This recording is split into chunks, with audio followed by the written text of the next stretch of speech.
ಆವಾಗ ಹೈಕಮಾಂಡ್ ಒಪ್ಪದ, ಯಾಕಂತಂದ್ರೆ ಅವ್ರಿಗೆ ಏನು ಸೂಚನೆ ಕೊಟ್ಟಿಲ್ಲ. ಅದು ಸೌಜನ್ಯ, ಅದು ಹೈಕಮಾಂಡಿನ ಸೌಜನ್ಯ. ಸೂಚನೆ ಕೊಟ್ಟಿಲ್ಲ ಅಂದ್ರೆ ಅವ್ರು ಕಿತ್ತಾಕಬಾರ್ದು ಅಂತ ಏನಲ್ಲ. ಯಾಕೆಂದರೆ ಹಿರಿಯ ನಾಯಕ ಗೌರವ ಕೊಡಬೇಕಾಗಿದ್ದು ಹೈಕಮಾಂಡಿನ ತತ್ವ. ಆ ನೆಲೆಗಟ್ಟಿನಲ್ಲಿ ಅವರು ಮಾಡಿರ್ಬೋದು.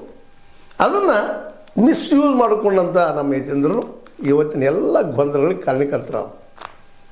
ಇವತ್ತು ವಿದೇಶಕ್ಕೂ ಅಲ್ಲಿ ಕೊಡಿಸೋದು ಏನೋ ಕೇಳಿ ಬರ್ತಾ ಇದ್ದಾವೆ. ಎಷ್ಟು ಸತ್ಯೋ ಎಷ್ಟು ಸುಳ್ಳೋ ಅದು ಬೇರೆ ವಿಷಯ. ಅದ್ರ ಚರ್ಚೆ ಮಾತ್ರ ಜೋರು ಹಿಡಿತಾ ಇದೆ. ಹೀಗಾಗಿ ಇವತ್ತು ಈಗ ಹಲವು ಸಾರಿ ನಮ್ಮ ಒಂದು ವಾದದಲ್ಲೇ, ನಮ್ಮ ವಾಹಿನಿ ವಾದದಲ್ಲೇ ಇವರಿಬ್ಬರ ಜಗಳ ರಾಹುಲ್ ಗಾಂಧಿಗೆ ತೊಂದರೆ ಅಂತ. ಯಾಕಂದ್ರೆ ರಾಹುಲ್ ಗಾಂಧಿಯವರು ಇವತ್ತು ಅತ್ಯಂತ ಕ್ಲಿಷ್ಟ ಸಂದರ್ಭದಲ್ಲಿದ್ದಾರೆ. ತಮ್ಮ ಪಕ್ಷ ಉಳಿಸ್ಕೋಬೇಕು. ಲೋಕಸಭಾ ಚುನಾವಣೆ ನಂತರ ಒಂದೂ ಗೆಲುವಾಗ್ತಾ ಇಲ್ಲ.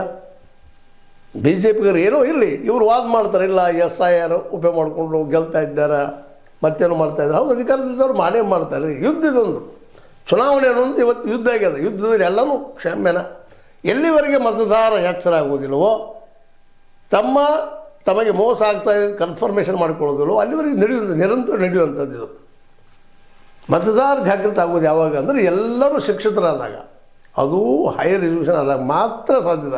ಇಲ್ಲಾಂದ್ರೆ ಈ ಹೆಚ್ಚು ಕಡಿಮೆ ನಮ್ಮ ಮತದಾರರನ್ನು ಸಾರಾಯಿಗೋ ದುಡ್ಡಿಗೋ ಮತ್ತದಕ್ಕೋ ಭಾಳಷ್ಟು ನಾವು ಒಲಿಸ್ಕೋಬಹುದಾದಂಥದ್ದು ಜಾತಿ ನೆಲೆಗಟ್ಟ ಮೇಲೆ, ಧರ್ಮದ ನೆಲೆಗಟ್ಟ ಮೇಲೆ